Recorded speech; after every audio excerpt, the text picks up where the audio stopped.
I just want to welcome everyone. We are delighted today to have as our very special guest, Bronwyn Nichols Lodato, who happens to be on the Olmsted Network board, but that's just one of many thousands of hats that she wears. So she's also the head of Friends of the Parks in Chicago, also heads up the Midway Plaisance Park Advisory Council. And when she's not doing those things, she's teaching at Washington University in St. Louis and writing books.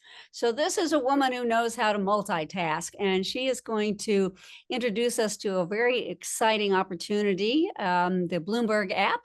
And Bronwyn, thanks so much for being with us. And I will unmute. Thank you so much for that warm introduction, Dee Dee. Multitasking is indeed my middle name some days. But for right now, I am focused on this presentation and so glad to be with you all. You can bear with me. I'm just going to share screens for a moment.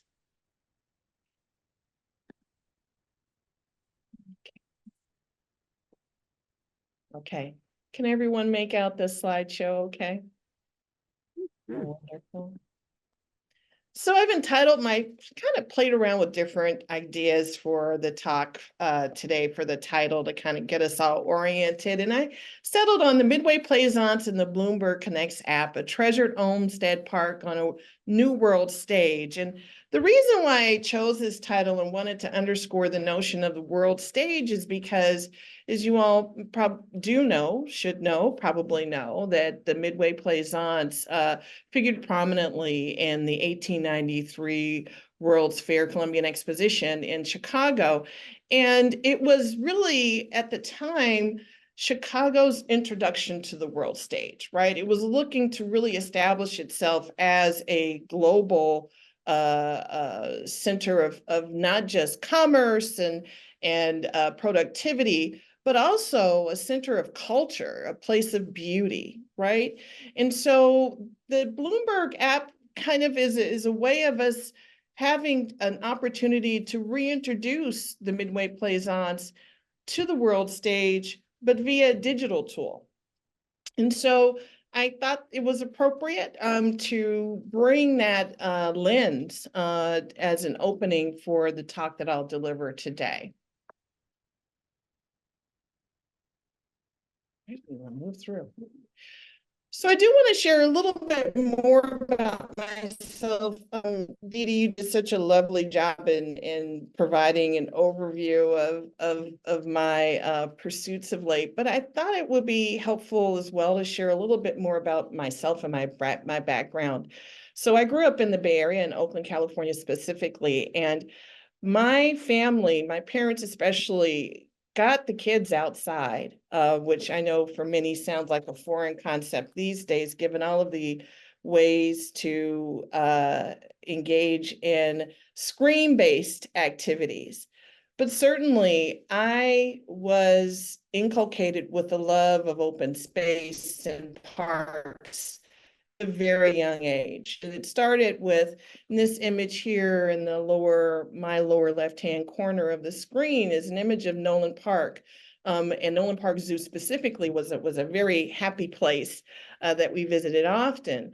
But the park that the zoo was situated in was this grand expanse of space, of trails, of discovery. You can see here the California poppies in the lower corner of the image, where, you know, with my family, with my pack of friends, we would just go off and explore and get lost and make our way back home to the city by the time the streetlights came on. And it was that sense of possibility, fun, discovery, expanse, and being in the ground, in the dirt with the blue skies up above that really framed and shaped my childhood. Along with that, we had trips that we would take in the Bay Area to parks that were nearby. Up here in the upper right-hand corner is Muir Woods, an image of Muir Woods, and the majesty of the redwoods and the smell of the Pacific Ocean coming in as the sun was setting. And also in the lower right-hand corner is an image from Monterey, it's probably closer to Carmel, where we would take drives down to along the Pacific Coast Highway and drive the 17-mile drive, which is this beautiful, picturesque, scenic route that winds along the coast and through Monterey, Carmel, and other areas. And so I wanted to share that as kind of really introducing who I am and how I'm rooted in my service around Olmsted parks, but parks being vital assets that are crucial for humanity, quite frankly. That is not hyperbolic for me. It is a lived experience. And so it's that core memory, that core visceral experience that really motivates my desire to support access, equitable access to parks, particularly in urban areas, and to share the beauty of Olmsted parks, which is where I learned so much about how to support and encourage my own children's discovery of green spaces. As we discovered, it was a cold winter's day where my second son was discovering baseball and was practicing his pitching and shattered a window where my husband and I looked at each other and said, it's time to really get outside even more. So that's how we really got engaged in our service and our commitment and our joy around Olmsted Parks, the Midway Plaisance specifically. So having shared a little bit about myself, here's the overview for what I'm going to be sharing with you today. First of all, just giving a little bit of an introduction to the Midway Plaisance and the Midway Plaisance Park Advisory Council, more specifically, where I work in leading a community organization that advocates for the maintenance and protection of the Midway Plaisance. And then I'll transition into our movement into advocacy and education around the park by leveraging a partnership with the Bloomberg Connects app team. And the process that we went through from application to the development process. And then I'll talk a little bit about the app features, and I'll talk about it, but I will more to the point. Sorry about this. I'm gonna call the camera. I will talk about what some of the key considerations are for any parks, advocacy groups, conservancies, or park users who want to democratize access in keeping with the principle of an Olmstedian principle, right, of parks as democratic spaces. To think of, some of the considerations to think about if you want to pursue the path of developing an app-based approach for educating about the park and providing more information to users. So I'm going to talk really briefly about the history of the park and then go into our history of the development of the Park Advisory Council program and where the Midway Plaisance PAC Advisory Committee is situated more specifically. So the Midway Plaisance is really unique in terms of how it's situated in terms of its historic status. So first of all, it is listed on the National Register of Historic Places as part of the Jackson Park Midway Plaisance application.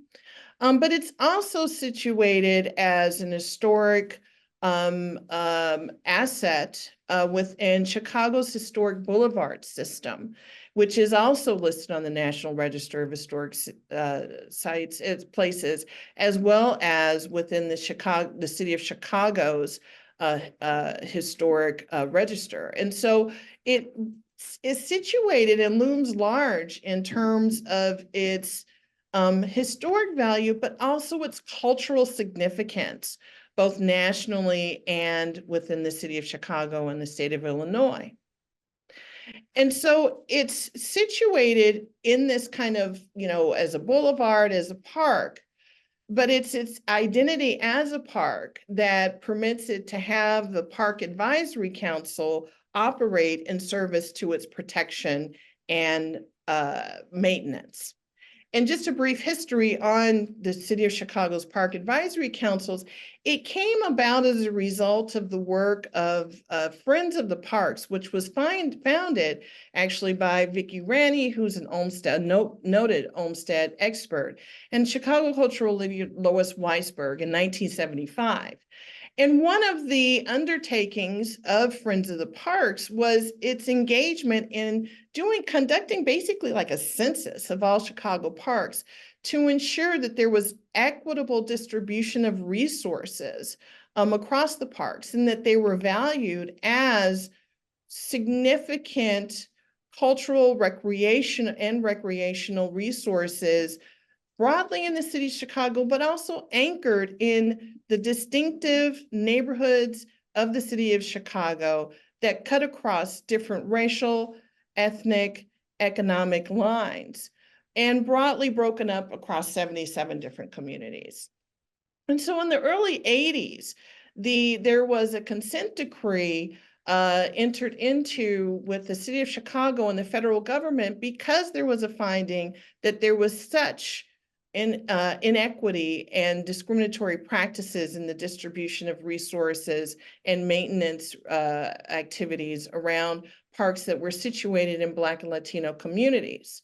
And while the consent decree was lifted in 1989, these park equity issues continue to endure and necessitate the watchdog function that Friends of the Park serves. And it serves as not solely in terms of parks, but also being sensitive to parks as ecological resources in the city. And so these park advisory councils then serve as these amazing resources. They're public organizations. Residents of the city of Chicago are free to join at any time, any park advisory council, regardless of the neighborhoods that they're situated in.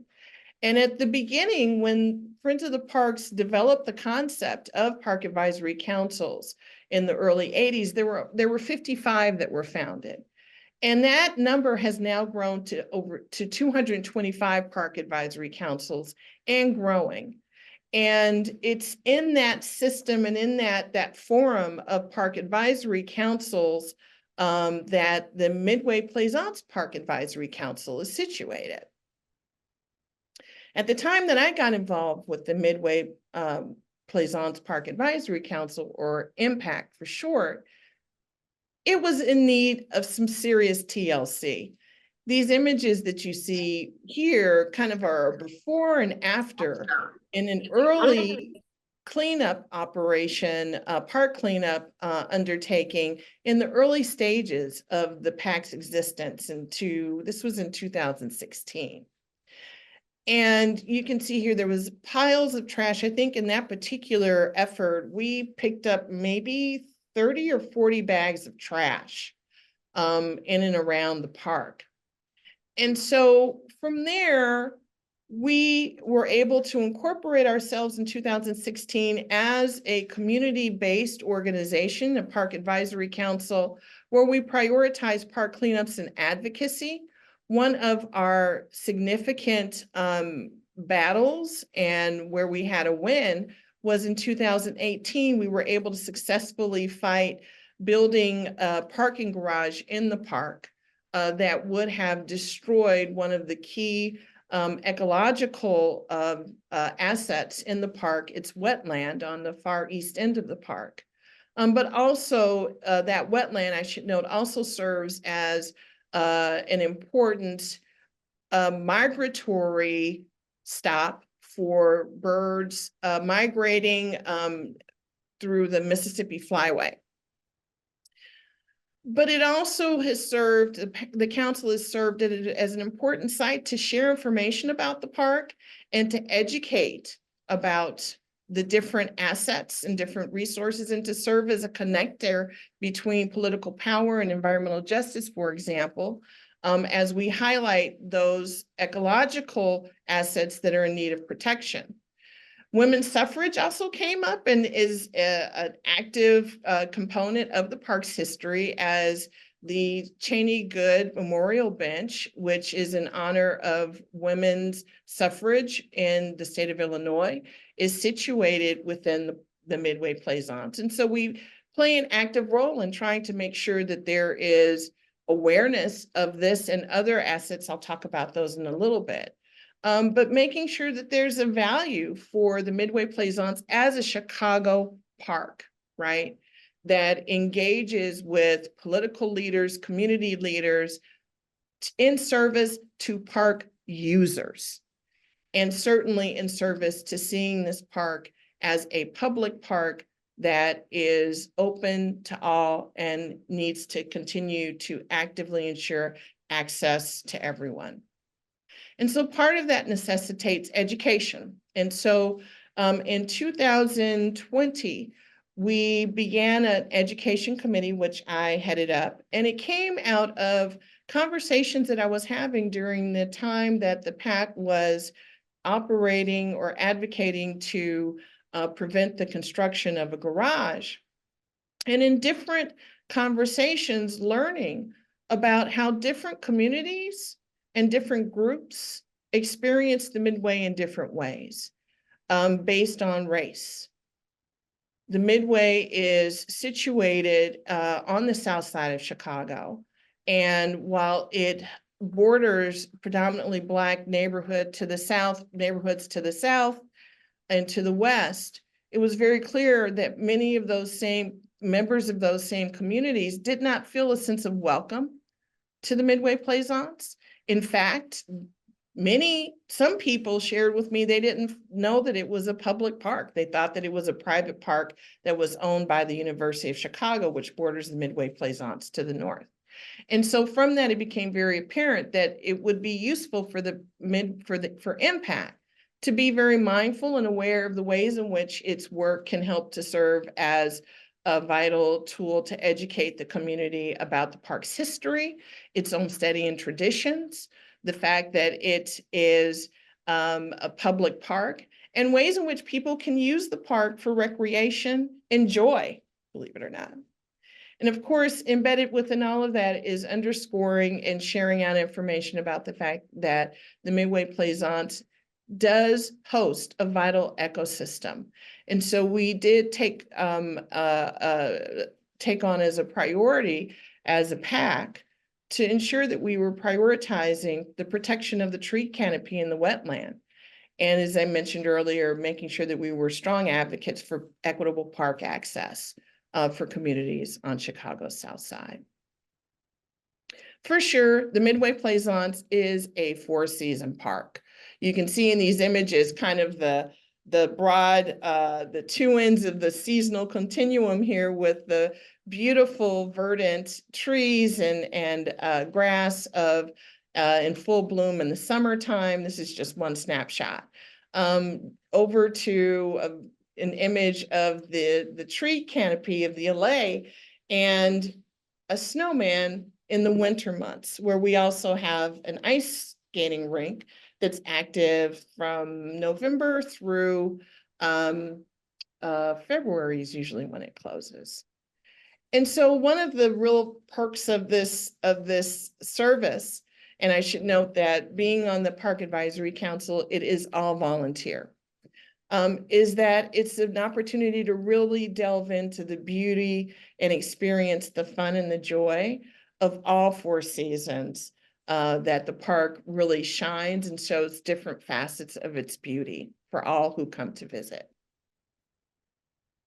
And so as I was working on learning more about the Midway Plaisance, its history, its different aspects of its offerings and features, I was able to and relied upon the document that was produced in 2000 called the Midway Plaisance Master Plan.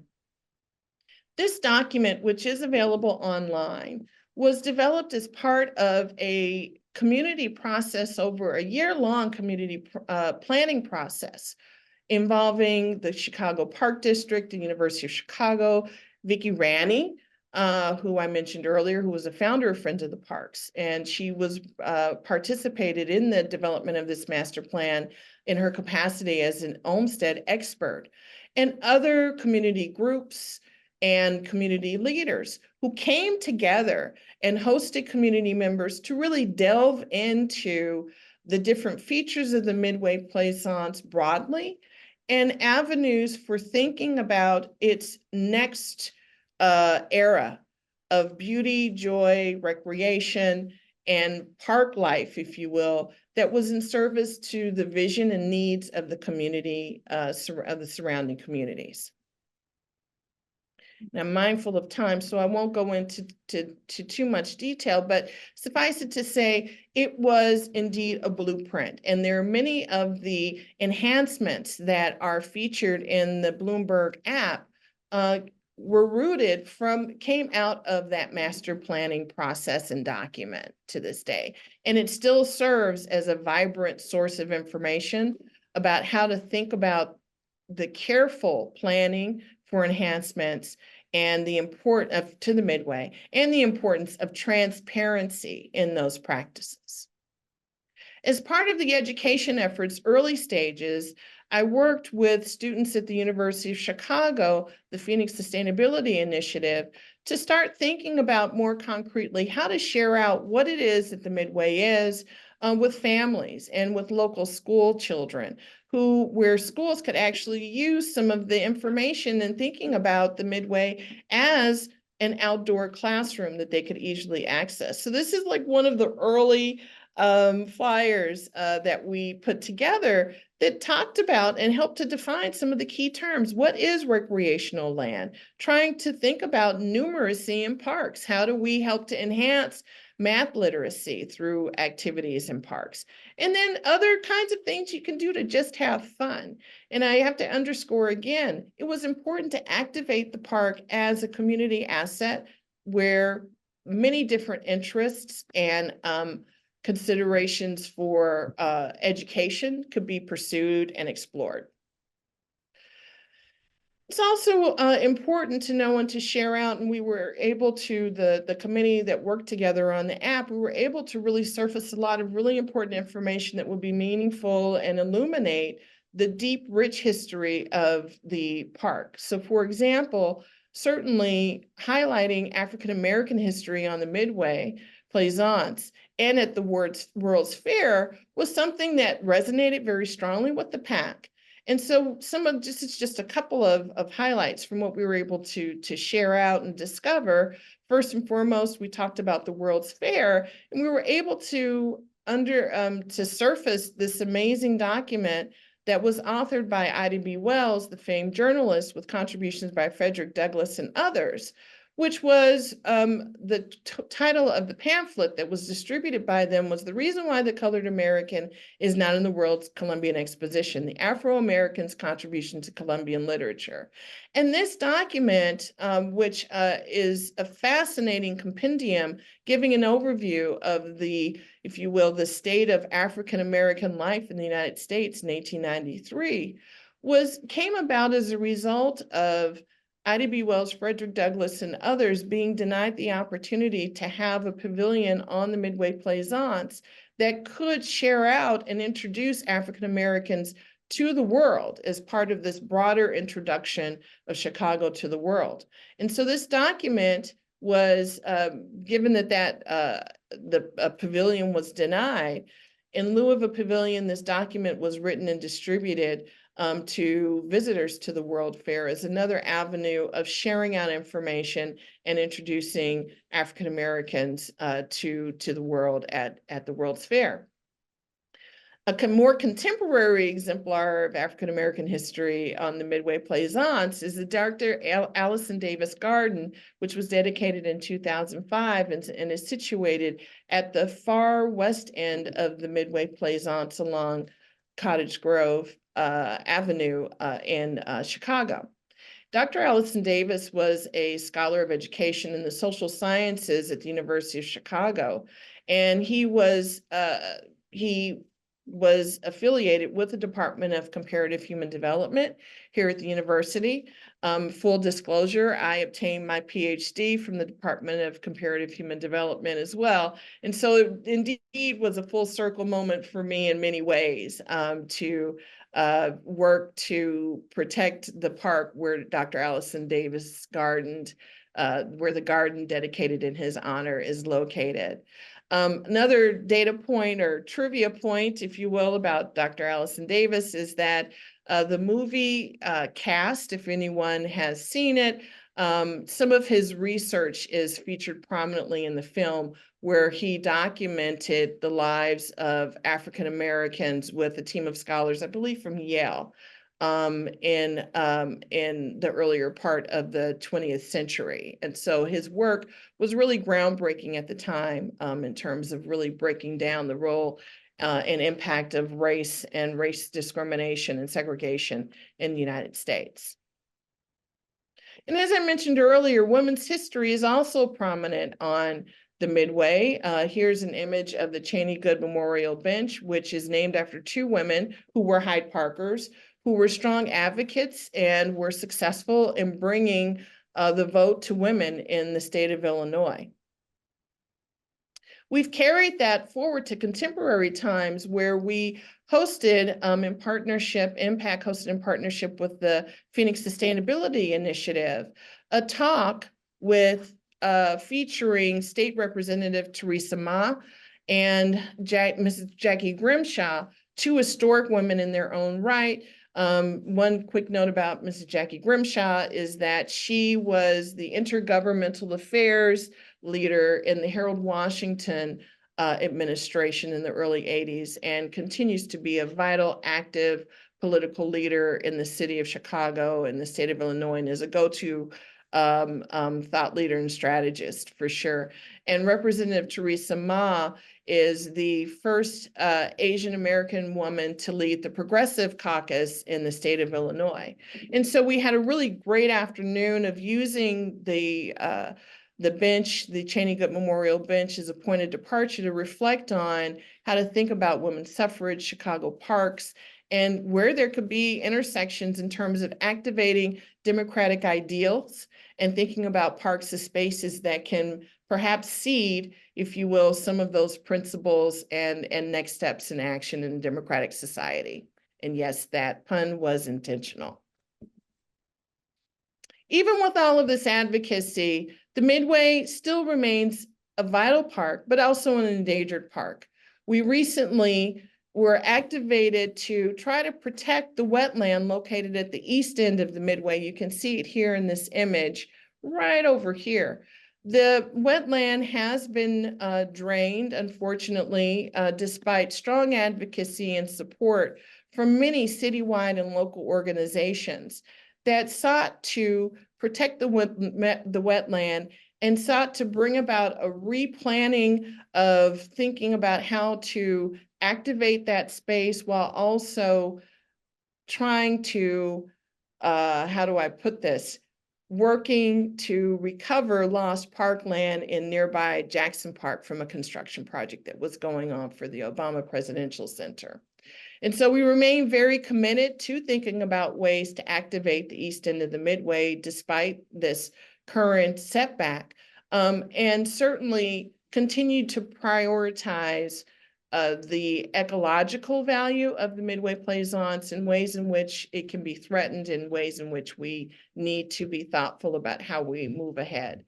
And certainly with the COVID-19 shock, that has really reoriented how we think about points of entry to our parks, geographically, historically, socially, and psychologically.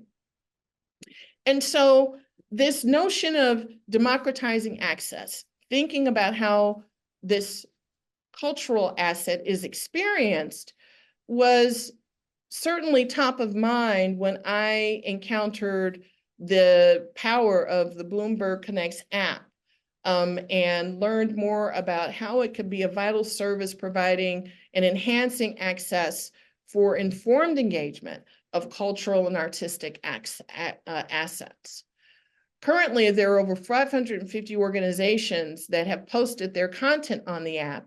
And I came to learn about the app through a visit to New York, where I was with my husband. We were just going about visiting the New York Public Library and learned about the Treasures exhibit. And it was a beautiful exhibit. I highly recommend it.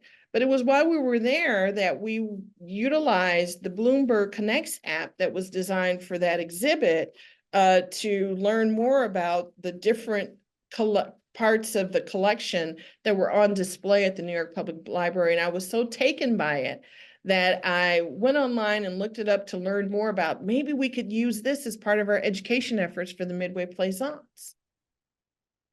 And so that was the genesis of MPAC's engagement with Bloomberg Connects.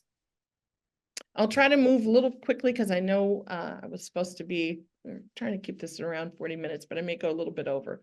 But here's the Bloomberg Connects story for MPAC. And hopefully this will be helpful for everyone who's listening who might be interested in thinking about how to kind of merge the digital and the physical space in a way that is where each is amplified by that interaction as opposed to detracting from it. So initially, what I did in learning more about Bloomberg Connects and the tool was it all started with my own outreach through the internet, going to their website and completing an email form to learn more about the tool.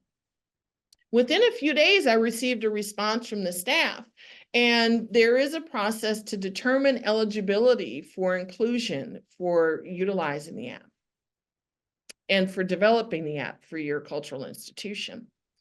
And the application itself is pretty straightforward. I think it was a Google form at the time, and they probably changed the formats. But it asks basic information about the organization, its mission, its membership, if that's applicable, and other details about our administrative structure and what our goals are with using the app.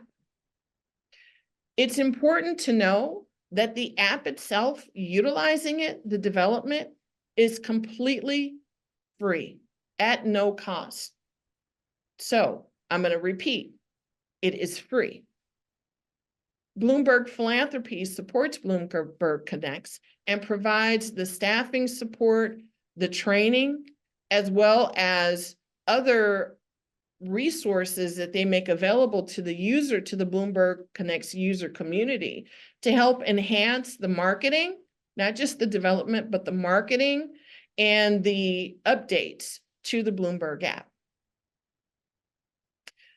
In terms of MPAC's process, before we got to acceptance, because MPAC itself is a public body, we operate in a way where we must obtain member approval for any undertakings that are pursued or any agreements that are entered into.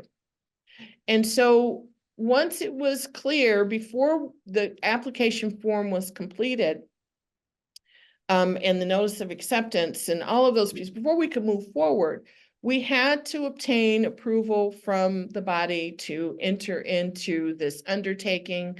And also we had to obtain approval for the forms that we had to sign before we were able to go live with the app itself after we developed it. And so we did go through those steps, introduced first the concept of Bloomberg Connects and what it is, and making sure we were educating the body about it and answering questions. There were questions about privacy. There were questions about what content would be posted, what the process was. And we went through those questions, and afterwards a motion was made. We operate under Robert's rules. Motion was made and approval was granted to proceed with developing the app, which was a really exciting day for us. We then formed a volunteer committee to serve on the development team for the app. We were pleased to have MPAC members who were very skilled in many different ways, technically, content-wise, skilled in project management, to get involved, and also legal expertise where it was warranted to guide us as we were obtaining different content, particularly when it came to permissions for images. And so to say their names out loud, Deborah Hammond, Matthew Soda, Claire Lipinski, Mark Lipinski, myself, and Raymond Lodato all participated from front to back end in developing and guiding the process of putting the app together. So how did this work? We started out first by working with a form that was provided by Bloomberg Connects that outlined the different categories of content that we could upload: images, text, audio files, video files. The tool itself supports a broad range of content and ephemera. The possibilities are as endless as the resources that you can get your hands on. And so over a long period of time, the team, first of all, participated in a training on the CMS tool that Bloomberg Connects use for the content, for managing all of the content. And we had to gain and it is a restricted access tool, so I do not have the image here, but if you sign up and you can reach out to Bloomberg Connects to get more information for that. But we then went about, once we got oriented to how we would enter all of the information and the classifications of the different categories of information that we wanted to have available for our initial launch, we scheduled regular meetings with our Bloomberg Connects contact, who had oversight of our app development process from front to end. I should underscore that the resource was there as the technical guide, but also the expert guide on curating content. Certainly the Bloomberg app works with a broad array of cultural institutions. And so we were really, felt very fortunate to have the expert support in terms of how to think about our park as a curated experience, as opposed to a neighborhood experience or a neighborhood resource. And so having to think and reset the lens on how we were presenting the park to the world was one of the big pieces that we spent a lot of time being intentional about, crafting text, getting feedback, recrafting text. So it was a pretty involved process. But essential to that was relying on a rich array of resources and archives situated both in the city of Chicago, but also in other state-based and national resources that were tremendous. And I just listed a few here.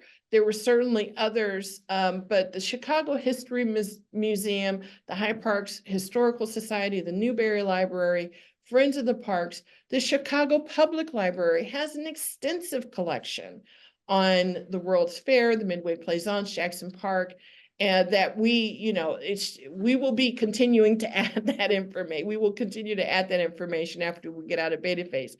Of course, the Olmsted Network was a great resource. And Julia Bachrach, who is a renowned expert on Chicago parks, the history of Chicago parks, public spaces, and landscapes, was tremendous.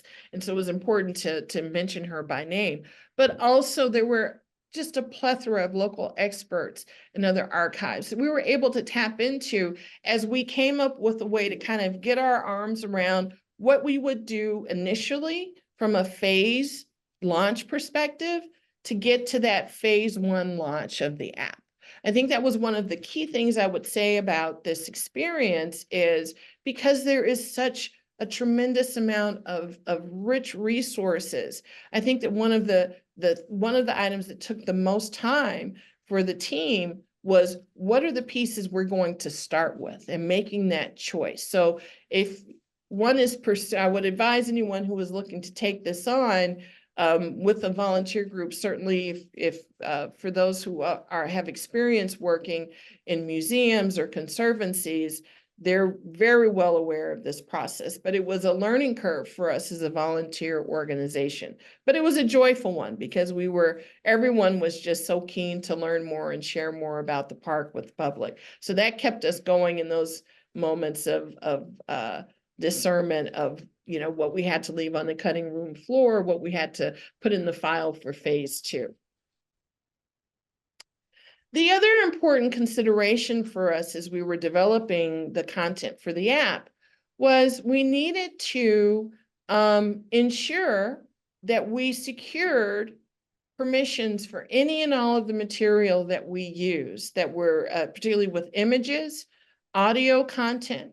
And that also took a tremendous amount of time because some of the images, it was difficult to obtain or to identify what the source was. We had to also make sure that we were very clear in how we documented how permissions were secured and kept a record of those. And so there was this secondary paper management and document management set of activities that were not at the top of mind at the time that we had obtained approvals for our for launching the app.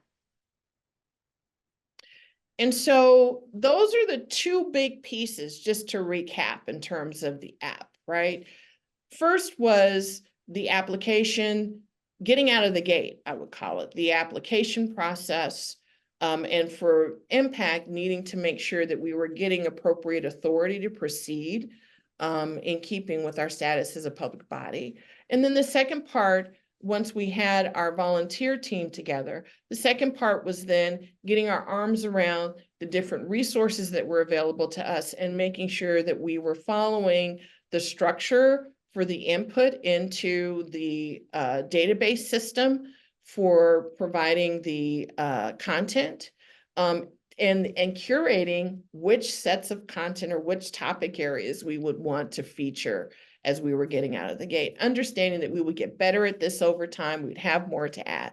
So right here, in terms of the articulation of our experience, is a summary of the key sections of the app itself. It starts off with an open to all welcome and introduction. We then move into the design history of the Midway Plaisance, highlighting, of course, Olmsted's role in the Midway Plaisance and educating people about who Olmsted is and why it's important to know. We then have a section about exploring the Midway Plaisance because we want to make sure people are empowered to navigate in a way that makes sense for them and how to kind of embark on their journey. The 1893 World's Fair, which we entitled The World's Gathering Place in Chicago. We then focused on a special section on public sculpture on the Midway. First of all, to highlight the expanse or the variety of sculptural resources or sculptural assets that are on the Midway, but also it serves to kind of guide a visitor to the Midway from the far east end, where you'll find the Cheney Good Memorial Bench, to the far west end of the Midway's linear progression, to the far west end, where you have the Fountain of Time by Lorado Taft, right? And then closing out our events on the Midway, which is a rotating kind of summary of upcoming events and items of note, if you will, for people to mark on their calendars. And then we close with staying in touch. And that gives information about how to volunteer or how to donate. So these were the kind of out of the gate 7 categories that we settled on after a series of meetings and conversations. And knowing that we're getting close to time, I'm just gonna maybe show a couple of the slides that really break down some of the sections of the Midway, of the app itself. And so in our exploration of the Midway Plaisance, right now what we have is a summary of its botanical features, and we highlight the North Winter Garden, the South Strolling Garden. We also have a bur oak tree that is a really exciting feature that unfortunately is no longer on the Midway Plaisance. It was cut down earlier in late spring of this year. In terms of the sculpture, I'm just jumping through here. The public sculpture on the Midway, As I mentioned earlier, we give we give a review of the sculpture and how to navigate the Midway, and it helps to orient to the space, right? And so we have the Masaryk Monument, the Cheney Good memorial bench as well. And so the one thing that I wanted to settle on this particular slide, and I'll just close out, I think, so we have time for questions.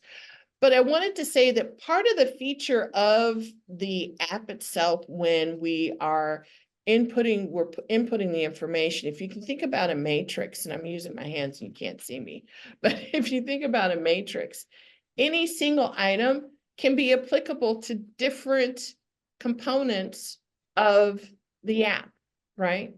So with public sculpture on the Midway, that's kind of honing in on a particular aspect of experience, if you will, for the Midway. But it's also, you know, in talking about the overview of the Midway and how it goes from east to west, well, the Cheney Good Memorial Bench and the Fountain of Time are going to figure in that as well. And so there were different ways that we needed to code the different elements that were being featured in the app so that we were really giving a comprehensive 360-degree experience, if you will. And so one of the things that I will share to accompany the recording for this presentation in thinking about the 360-degree experience is one of the videos that we feature on the app, which is a virtual reality experience of the Ferris wheel. Folks may or may not know that the first Ferris wheel was featured on the Midway Plaisance during the World's Fair. And so through a grant from the National Endowment for the Humanities, for the humanities, pardon me on that. It is an amazing virtual reality video was created that overlays the current vistas of the Midway and superimposes on that what the Midway would have looked like during the World's Fair. And so I was going to play that, but we're running out of time. But that'll be the teaser piece. I'll just jump ahead really quickly to another, just a couple of closing items. Certainly this app is a way of getting a window into the majesty and the grandeur of the Midway Plaisance, right? A phone screen will not capture the full experience.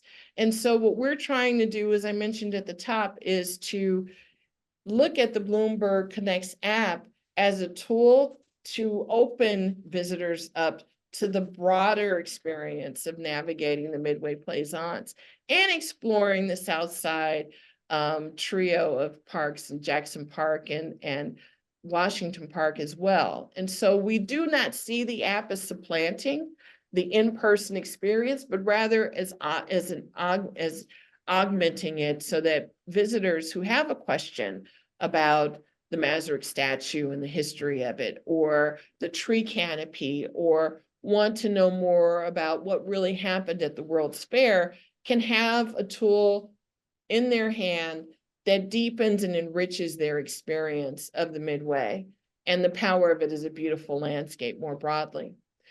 We remain in beta phase where we are getting feedback from different users. So I encourage you to download the app if you're interested and take a look and email us at midwayplaisance@gmail.com to share comments. If there are any bugs you see, any typos, although we comb the text tremendously, but we can always take the feedback. And so we welcome feedback on this presentation or questions or feedback on the app itself, because this is still under development. We see this as an ongoing project, where, as I mentioned, this is phase 1, and we will continue to add and expand and incorporate so much of the rich resources and information about the park that we were able to accumulate over our development period. So thank you so very much. Gracias and obrigada.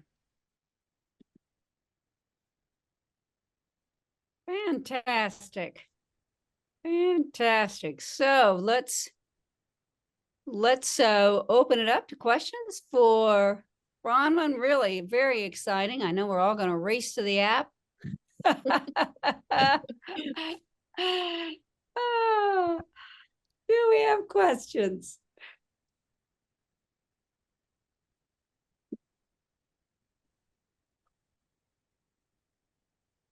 Bronwyn, I had one. How easily is this application transferable to interior spaces? And I ask for the particular purpose in mind is that we are in the beginning phases of figuring out what can be done in the Olmsted Beale House once it's restored, and kind of museum and display areas and things like that. This work for an interior like that?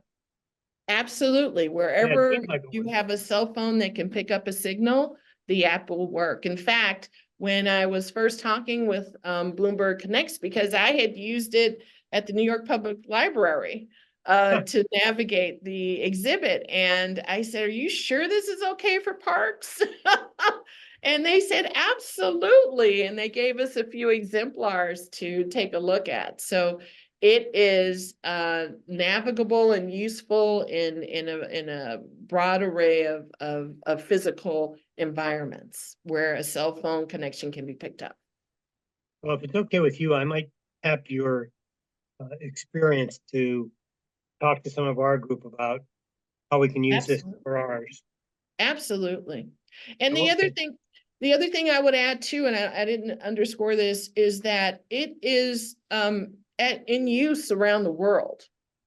And so it's a way to gain exposure to so many other assets, so many museums.